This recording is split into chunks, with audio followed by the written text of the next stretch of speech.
número 127.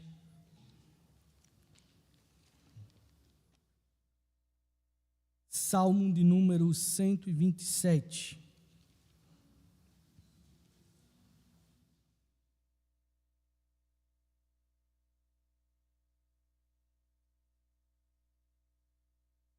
Será o texto da exposição dessa noite. Cântico de romagem de Salomão, Salmo de número 127.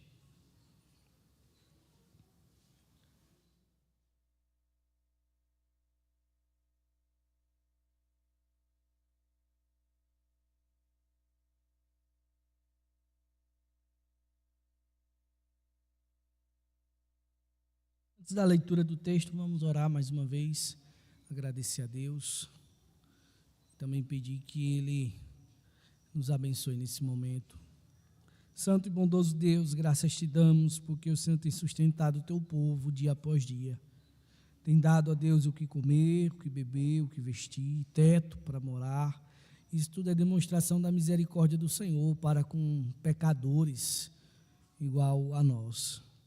Nesse momento, quero te pedir, ó Deus, que o Senhor seja conosco na exposição da tua palavra.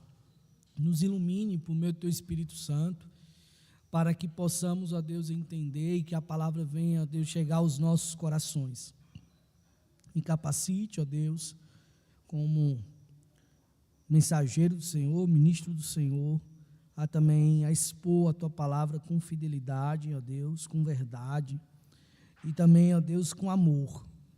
Amor ao Senhor e amor à igreja do Senhor. Seja conosco, eu te peço grandemente, em nome de Cristo Jesus. Amém. Irmãos, diz assim o Salmo de número 127, Cântico de romagem de Salomão. Se o Senhor não edificar a casa, em vão trabalham os que a edificam. Se o Senhor não guardar a cidade, em vão vigia a sentinela.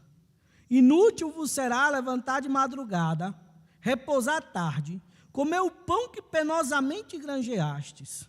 Aos seus amados ele o dá enquanto dormem. Herança do Senhor são os filhos, o fruto do ventre, seu galardão.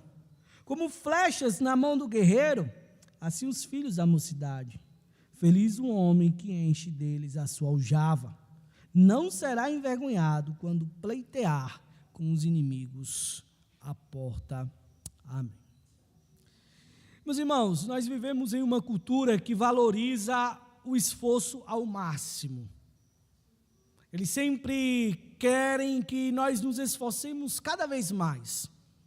E desde cedo aprendemos que se quisermos construir algo, uma casa, uma carreira, uma família, precisamos trabalhar duro, acordar cedo, dormir tarde e nunca parar.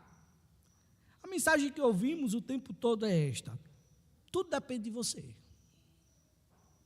E de certa forma, isso parece verdadeiro. Afinal, ninguém constrói uma casa sem trabalho. Ninguém mantém segurança sem vigilância. Ninguém sustenta uma família sem esforço. Mas, ao mesmo tempo, essa lógica produz um efeito colateral inevitável: ansiedade. Quanto mais acreditamos que tudo depende de nós, mais carregamos o peso de controlar aquilo que, na realidade, nunca esteve em nossas mãos.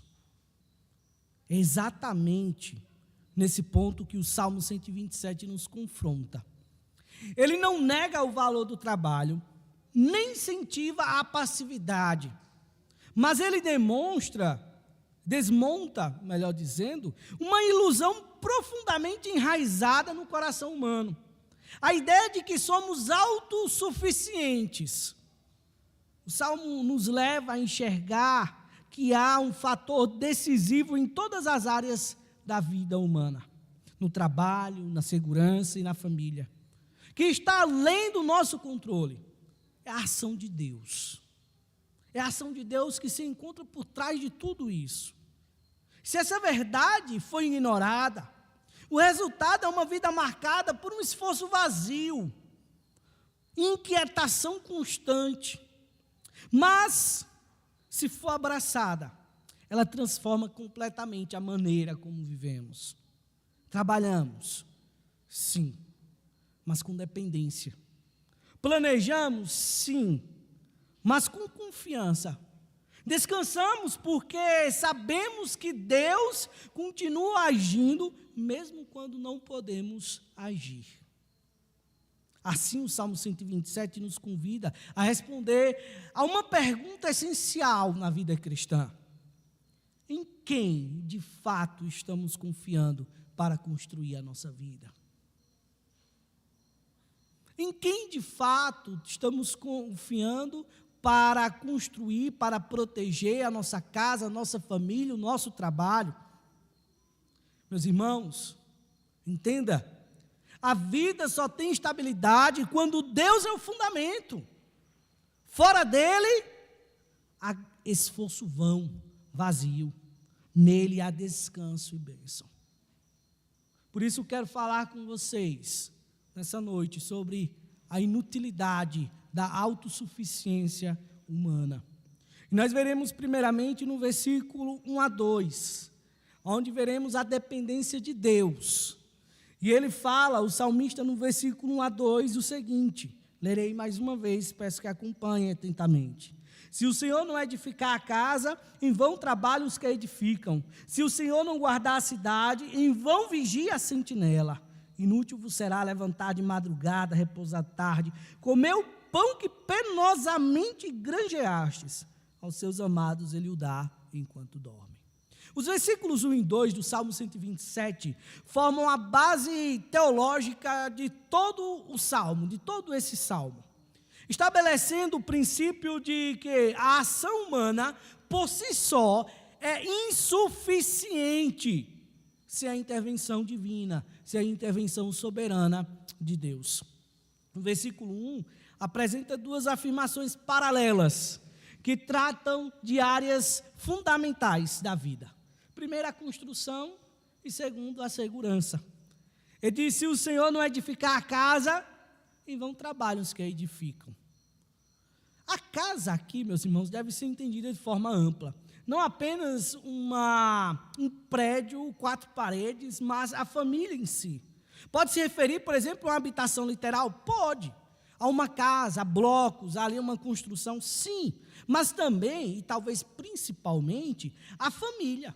Ou até mesmo a continuidade da linhagem. Por exemplo, quando nós olhamos para o Antigo Testamento e vemos a referência à casa de Davi. E em outros textos que aparece aqui também, por exemplo, nos Salmos. O salmista, ele não desvaloriza o trabalho dos construtores. O verbo trabalham aqui indica isso, que existe um esforço real, existe uma dedicação, existe um planejamento daquele que constrói. No entanto, o salmista afirma que esse esforço se torna vão, vazio, sem sentido, inútil, sem resultado duradouro, se Deus não for o agente último por trás dessa obra.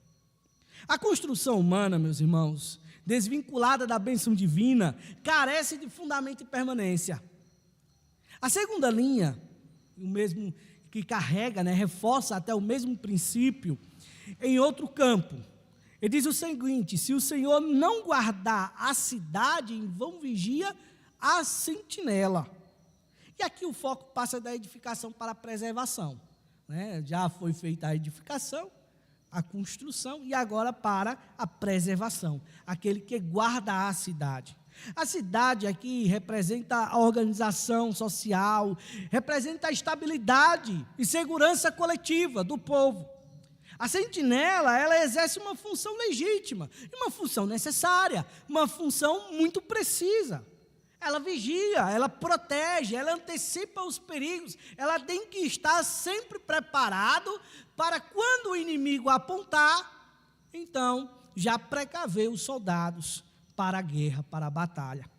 Contudo, novamente o salmista afirma que essa vigilância é inútil. Inútil sem a proteção de Deus. É inútil se o Senhor não estiver vigiando. E o paralelismo aqui que existe, né? Os Salmos tem muito disso, porque é um texto poético. Existe um paralelismo entre edificar e guardar, que mostra que tanto o início quanto a manutenção da vida dependem do Senhor. É isso que ele quer mostrar. Tanto o início quanto a manutenção da vida depende do Senhor. É Ele quem estabelece, quem preserva. Logo depois, no versículo 2, ele vai desenvolver essa verdade, aplicando a rotina diária, a rotina mais comum, né, nossa, de todos os dias. Ele diz: inútil vos será levantar de madrugada, repousar à tarde, comer o pão que penosamente granjeastes. A descrição aqui retrata uma vida marcada por esforço, mas um esforço intenso e contínuo. É acordar cedo, é dormir tarde e viver sob o peso do trabalho. A expressão, né, que pão que penosamente granjeaste, é interessante, porque literalmente é comer o pão com dores. Comer o pão com dores. Aponta então para uma existência caracterizada por ansiedade, desgaste, preocupação constante. O problema aqui, meus irmãos, não é o trabalho diligente em si, não é ser diligente no trabalho. A Escritura valoriza o labor, o trabalho duro, mas a questão aqui, o problema é a inquietação que nasce de uma confiança deslocada, como se tudo dependesse exclusivamente de mim, como se tudo dependesse do nosso esforço. A segunda metade do versículo traz o contraste, né? Aos seus amados ele o dá enquanto dorme, ou ele dá o sono ao seu amado. A construção hebraica aqui permite ambas as nuances, tanto a primeira que falei, quanto a segunda. Mas, em qualquer caso, o sentido é claro. Deus é quem concede aquilo que realmente sustenta a vida, independentemente da ansiedade humana. É Ele que está à frente, é Ele que atua. O sono aqui não é apenas um descanso físico, mas símbolo da confiança e dependência. Lembra de Davi? Confio no Senhor, logo pego no sono. Põe minha cabeça no travesseiro, logo pego no sono. Então, um símbolo da confiança em Deus. Enquanto o homem descansa, reconhecendo seus limites, reconhecendo sua incapacidade, Deus continua agindo, trabalhando. O verdadeiro sustento não vem do esforço exaustivo, mas da graça divina. Dentro do fluxo do Salmo, meus irmãos, esses versículos estabelecem um contraste entre duas posturas. Primeiro, a autossuficiência, e depois uma confiança, ou poderíamos dizer, uma autossuficiência ansiosa e uma confiança descansada. O ser humano, ele é chamado a trabalhar, vigiar, a planejar, mas sempre reconhecendo que o resultado final está nas mãos de Deus e não nas suas mãos.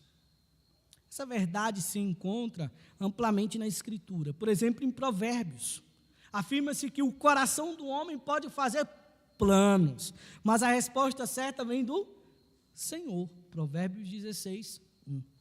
E no ensino de Jesus, né? Ele mostra que a ansiedade, ele confronta a ansiedade pela confiança na providência divina. Lá em Mateus capítulo 6, versículo 25 a 34. Mostrando que os lírios não tecem, não costuram, mas vestem, e se vestem bem. Mostrando que os pássaros não plantam, não colhem, mas comem, e comem bem. Em termos teológicos, especialmente dentro de uma perspectiva reformada, esses versículos afirmam a doutrina da providência, que diz o seguinte, essa doutrina: Deus governa todas as coisas, desde grandes construções até os detalhes mais pequenos e cotidianos da vida. Deus é quem controla, é Deus quem governa. O homem não é chamado à passividade, mas a uma atividade dependente, a trabalhar, a cuidar, dependendo de Deus, um trabalho que reconhece que sem Deus, todo esforço é, em última instância, vazio, inútil e sem sentido.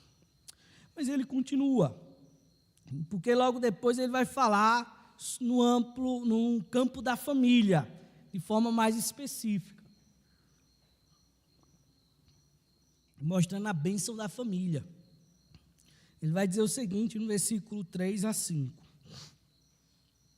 Herança do Senhor são os filhos, o fruto do ventre seu galardão, como flechas na mão do guerreiro, assim os filhos da mocidade. Feliz o homem que enche deles a sua aljava, não será envergonhado quando pleitear com os inimigos à porta. Veja, nos versículos 3 a 5, o Salmo 127 muda o foco do trabalho e da ansiedade agora para a família, para aqueles que se encontram mais próximos de nós. Mas também o mesmo princípio teológico continua. Tudo o que realmente sustenta a vida vem de Deus como um dom, não como uma conquista autônoma, não como uma conquista minha. E o versículo 3, meus irmãos, no texto original, inicia com uma partícula que ela é muito importante. Infelizmente não é traduzido para nós, né, mas todas as vezes que essa partícula aparece, ela tem uma função de chamar a atenção do leitor, que é traduzida essa partícula no português como eis, né? Eis, chamando então a atenção para uma verdade importante. É como se ele estivesse dizendo assim, estou falando aqui, aí ele dissesse assim, preste atenção no que eu vou falar agora, tem algo muito importante para dizer para vocês. Aí ele diz, a herança do Senhor são os filhos, o fruto do ventre, seu galardão. Aqui os filhos, eles são descritos em duas categorias complementares. Primeiro, como herança, termo frequentemente usado no Antigo Testamento para indicar uma porção recebida de Deus, especialmente no contexto da aliança, né? A herança, por exemplo, quando vai falar dos levitas, que a herança dos levitas é o Senhor. Isso sugere, meus irmãos, que os filhos não são meramente resultado de processos naturais ou planejamento humano, mas eles pertencem à esfera da dádiva divina. Isso é muito importante, porque às vezes a gente acha que a gente pode controlar, né, se vai ter ou não vai ter filhos, mas tudo depende do Senhor, é o Senhor que está à frente. Por exemplo, quantas e quantas pessoas eu conheço, né, que a medicina desenganou, dizendo que não poderia ficar grávida, ficou. Ou pessoas que usavam anticoncepcionais muito forte e ficou. E outras pessoas que foram para o médico, fizeram tratamento, fizeram consulta, não tinha nada que o impedissem. E não ficou grávida. Porque depende do Senhor. É herança do Senhor. Não é resultado de processos naturais, de planejamento humano, mas pertence à esfera da dádiva divina. Em segundo lugar, os filhos são chamados de galardão. Galardão, o que não implica mérito humano, mas reforça a ideia de que são uma bênção concedida graciosamente por Deus aos pais. Em uma cultura, meus irmãos, em que a continuidade familiar, a subsistência e a segurança estavam profundamente ligadas à descendência, essa afirmação tinha enorme peso teológico e cultural. Era extremamente necessário que a prole crescesse. Por exemplo, quando você olha para o livro de Ruth, né? Um dos motivos de Ruth e Noemi estarem ali no início do livro sozinhas é porque não havia uma descendência, porque Maloque e também seu irmão, que agora não me lembro o nome, não deixaram filhos. Então não tinha quem sustentasse Noemi e Ruth. O versículo 4 desenvolve essa ideia por meio de uma metáfora. Ele vai dizer que como flechas na mão do guerreiro, assim são os filhos da mocidade. A imagem aqui é rica em significado.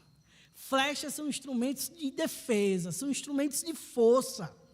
Na mão de um guerreiro representa a capacidade de proteção, a capacidade de poder estratégico. Assim os filhos especialmente os nascidos na juventude. Veja que é interessante o que ele diz, os filhos da mocidade, aqueles que poderão crescer e alcançar vigor enquanto o pai ainda vive, são vistos como fonte de segurança e estabilidade. A metáfora também, meus irmãos, sugere intencionalidade. Sabe por quê? Porque flechas precisam ser preparadas. Flechas precisam ser direcionadas. Implicitamente, há aqui uma dimensão de responsabilidade na formação dos filhos. Os pais, eles têm a responsabilidade de formar o caráter dos seus filhos. Um caráter cristão, um caráter piedoso, um caráter de quem ama ao Senhor verdadeiramente. O versículo 5 conclui com uma bem-aventurança. Ele fala que feliz o homem, mas é bem-aventurado o homem. Feliz o homem que enche deles a sua aljava. A aljava era o recipiente onde se guardavam as flechas, reforçando então a metáfora militar, daquele que vai para a guerra, daquele que está indo para a batalha. A felicidade desse homem não está simplesmente na quantidade de filhos, não é isso, mas no fato de que ele foi agraciado por Deus com uma família que representa força e honra. Uma família que engrandece o Senhor. A continuação, não serão envergonhados quando falarem com os inimigos à porta, introduz o contexto social daquela época.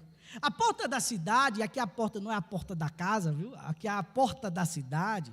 A porta da cidade era o local onde se realizava um julgamento, negociações, decisões públicas. Lembra, por exemplo, faço vocês lembrarem novamente do livro de Ruth, quando então Boaz, para que tomasse Ruth como esposa, ele vai aonde? Na porta da cidade, porque existia alguém que estava à frente dele, que poderia, um parente, que poderia tomar Ruth como esposa, que estava à frente dele. Então ele vai à porta da cidade, faz essa negociação com esse parente. Quando esse parente então diz que não queria Ruth como esposa, então ele toma. Então a porta da cidade aqui não é a porta aqui não é a porta da casa, é a porta da cidade, é o lugar de julgamento, negociações, decisões públicas. Era o lugar onde os sábios ficavam, os juízes, os mais velhos, para julgar as causas que surgiam ali. Ter filhos, meus irmãos, significava então ter apoio em disputas legais, proteção contra adversários. A ideia de não ser envergonhado aponta para uma honra pública e segurança diante da oposição. Dentro do fluxo do Salmo, veja, esses versículos mostram que assim como o trabalho e a segurança dependem de Deus, a família também é fruto da providência de Deus. A família é fruto da providência graciosa e divina do nosso Senhor. O homem não controla, em última instância, nem o sucesso de suas obras, nem a continuidade de sua linhagem. O homem não tem poder para controlar isso. Ambos vêm do Senhor. Há, portanto, uma continuidade temática aqui. O Salmo, ele confronta a ilusão de controle humano em todas as áreas fundamentais da existência. Biblicamente, meus irmãos, essa visão se conecta com o mandato criacional. Lembra lá de Gênesis capítulo 1, versículo 28, enchei a terra, multiplicai-vos, onde ali a multiplicação da descendência, a bênção divina, é bênção divina. E com outros textos também sapienciais, que destacam os filhos como dádiva de Deus, por exemplo, o Salmo de número 128, que é o Salmo seguinte. Na teologia reformada, esses versículos dialogam diretamente com a doutrina da aliança, na qual a família ocupa o papel central, meio ordinário, de transmissão das promessas de Deus. É ali na família, onde aquele ser que nasce, aquela criança que surge, ela vai ouvir pela primeira vez sobre o Deus do pacto, sobre aquele Deus que nos chamou e disse, eu vou ser o seu Deus, e vocês vão ser o meu povo. É na família que surge isso. Os filhos não são apenas bênçãos naturais, mas também participantes do contexto pactual em Deus. Deus opera a sua graça ao longo das gerações. Deus usa, meus irmãos, as famílias para que então o seu nome cresça cada vez mais. Para que esses filhos sejam enviados como flechas para espalhar a verdade do Senhor por onde eles andarem. Assim, esses versículos ampliam a mensagem do Salmo. Não apenas o trabalho, mas também o fruto, o futuro, representado pela descendência, está nas mãos de Deus. A verdadeira segurança, portanto, não está no esforço humano, nem nas circunstâncias, mas na bênção do Senhor, que sustenta, protege e dá continuidade à vida. Meus irmãos, o Salmo 127 nos ensina uma verdade simples e profundamente confrontadora. Se o Senhor não estiver no centro de nossa vida, todo o nosso esforço será vão, será vazio. O salmista, ele fala de construir uma casa, ele fala de guardar uma cidade, de trabalhar desde cedo até tarde. Coisas legítimas, não é verdade? Coisas boas, importantes e até necessárias. O problema não está no trabalho. O problema não está na responsabilidade ou nos projetos. O problema está em viver tudo isso sem depender de Deus, sem reconhecer a sua necessidade do Senhor, sem colocar Deus no centro de sua vida. Esse é o chamado do texto. Viver de tal maneira que Deus seja reconhecido como o fundamento de tudo. As pessoas devem olhar para a nossa vida, para a nossa casa, devem olhar para o nosso esforço, devem olhar para a família e perceber que o fundamento disso tudo é o Senhor. Construir, trabalhar, planejar, cuidar da família, tudo isso deve acontecer debaixo de uma consciência de que o Senhor é quem sustenta, é o Senhor quem dirige, é o Senhor quem abençoa. Mas quando olhamos, meus irmãos, para o nosso coração, percebemos o quanto falhamos nisso. Muitas vezes vivemos como se tudo dependesse exclusivamente de nós.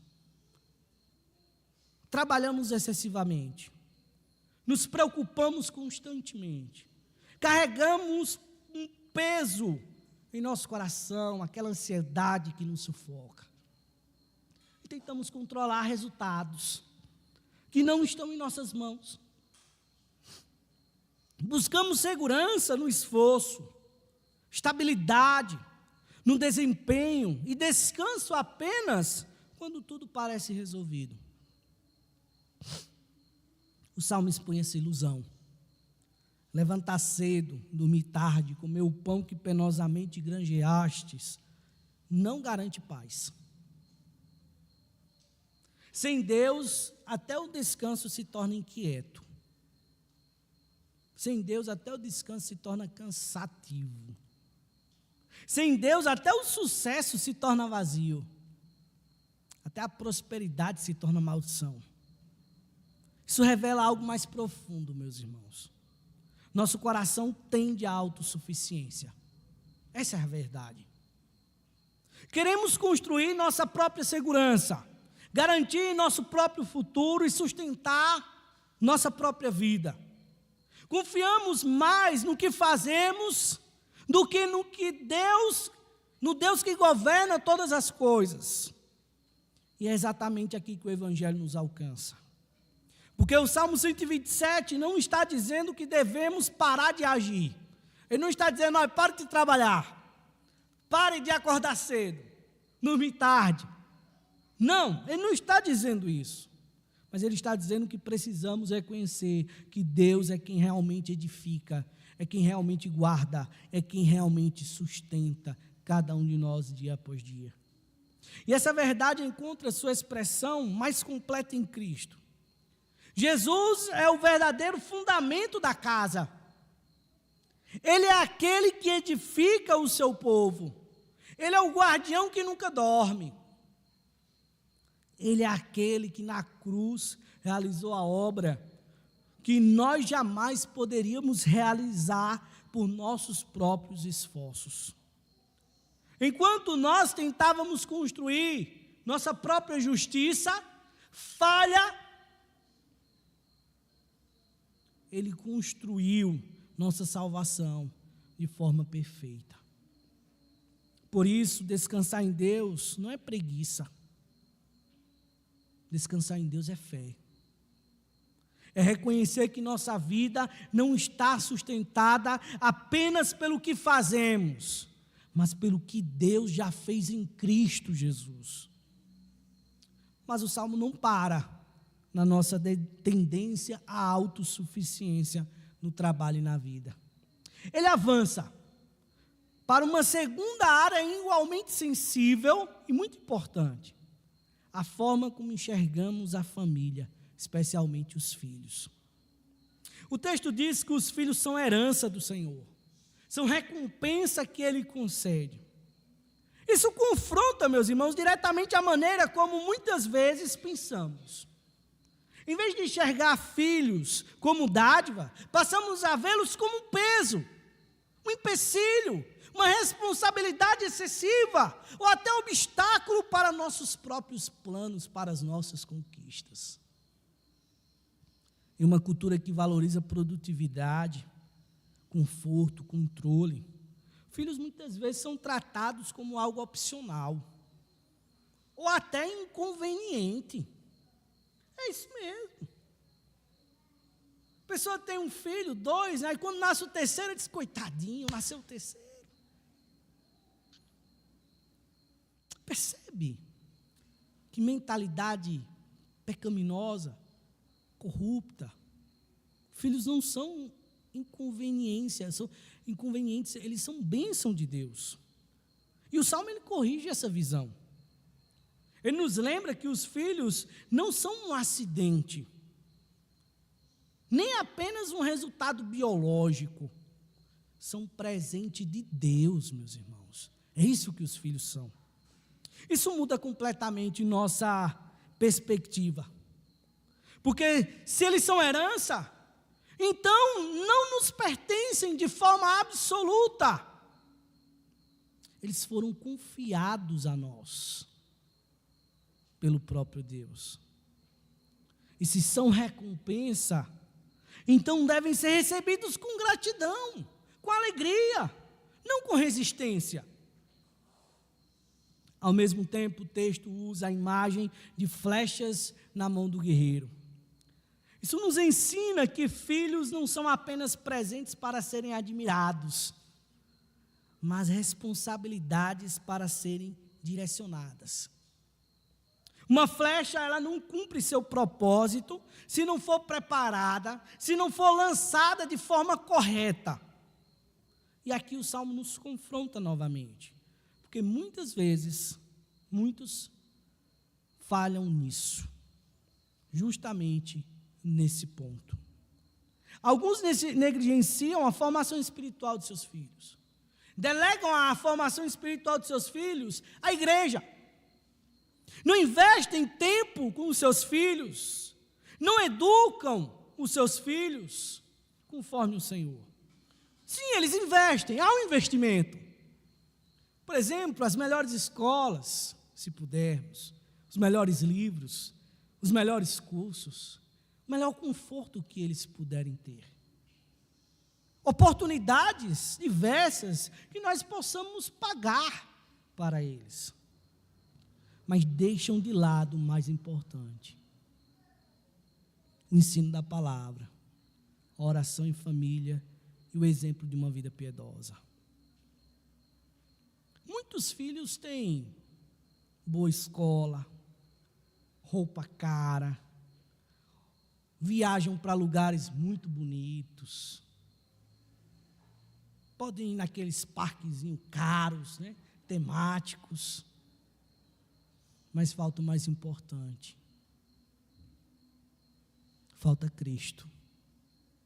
E por culpa dos pais, não é culpa da igreja. É por culpa dos pais.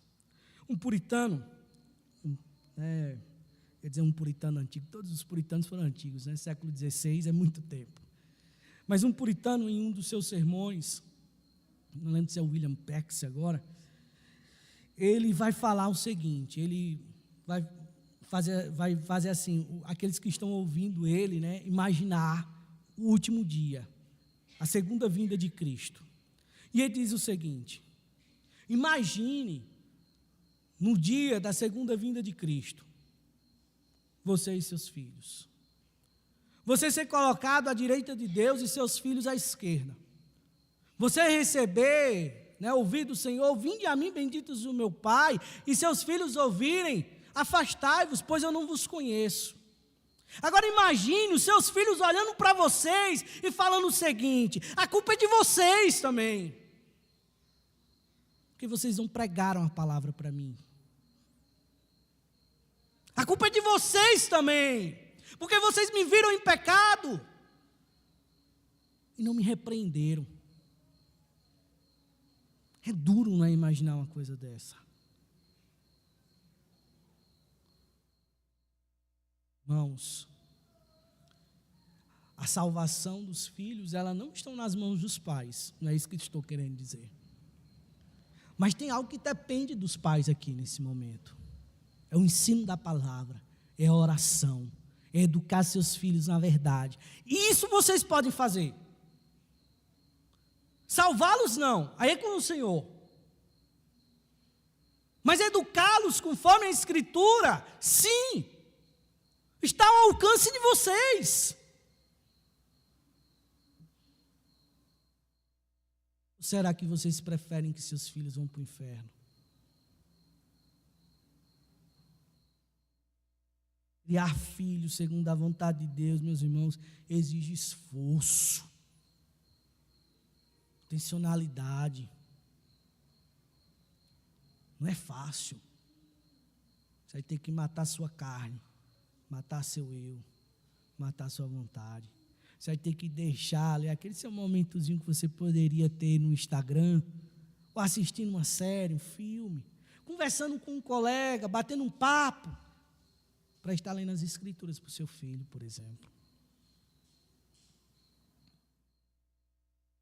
Então, meus irmãos, criar filhos segundo a vontade de Deus significa ensinar as Escrituras, corrigir com amor, com a vara, se preciso. Mas a vara não é demonstração de falta de amor, pelo contrário, é demonstração de amor. Viver de forma coerente diante deles e apontá-los constantemente para o Senhor. Vocês são a primeira testemunha de quem Cristo é para os seus filhos. Não se trata apenas de formar bons cidadãos. Formar bons cidadãos o mundo também faz. Mas de conduzi-los ao conhecimento de Deus. O Salmo ainda diz que é feliz um homem que enche deles a sua aljava. Em vez de ver os filhos como limitação, o texto, meus irmãos, os apresenta como uma bênção, uma graça dada por Deus. No contexto antigo, isso também incluía proteção, a continuidade. Mas o princípio permanece. Veja, Deus usa aquilo que Ele nos dá para cumprir seus propósitos. Mas, mais uma vez, precisamos reconhecer nossa falha nisso. Muitos pais se sentem insuficientes, outros já erraram, outros nem sabem por onde começar, se sentem perdidos. E aqui o Evangelho se torna essencial para nós. Porque, no fim, Deus não apenas nos dá filhos, Ele também nos recebe como filhos. Em Cristo, fomos adotados na família de Deus. Ele é o Filho perfeito, meus irmãos, que viveu em total submissão ao Pai. Algo que nós nunca conseguimos fazer perfeitamente, mas Cristo fez. E é por meio dele que recebemos graça, perdão e capacitação. Isso significa que a criação de filhos não depende apenas da nossa perfeição, da nossa força, e graças a Deus por isso. Depende da graça de Deus que sustenta, corrige e restaura as nossas vidas. Pais imperfeitos podem ser instrumentos nas mãos de um Deus perfeito. Pode ser. E mesmo para aqueles que não têm filhos, o princípio permanece. O texto aponta para algo maior. Tudo o que recebemos vem de Deus e deve ser administrado para a sua glória. A vida não gira em torno de nossos próprios planos, mas os propósitos do Senhor. Assim, meus irmãos, viver o Salmo 127 hoje significa confiar em Deus no trabalho, depender dEle na família, significa descansar na sua soberania e assumir responsabilidades com fidelidade. Trabalhe duro, mas confiando que é Deus que sustenta e não você. Significa abandonar, por exemplo, a ilusão do controle, que tudo depende de nós, que nós somos autossuficientes, e abraçar a verdade de que tudo vem do Senhor e tudo deve ser vivido para Ele. Tudo é dele, é por Ele, por meio dele e para Ele. A Ele a glória eternamente. Amém. Porque no final, uma vida firmada em Deus não é marcada pela ansiedade de quem tenta sustentar tudo sozinho, mas pela confiança de quem sabe que o Senhor edifica, que o Senhor guarda, que o Senhor conduz todas as coisas. É Ele que está no controle de tudo. Em todo o nosso esforço, sem Ele, é inútil e vazio. Amém. Vamos louvar o Senhor nesse momento com o Salmo de número 103.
Santo Deus e bondoso Pai, graças te damos por mais um culto que o Senhor permitiu que oferecêssemos ao Senhor nesse dia.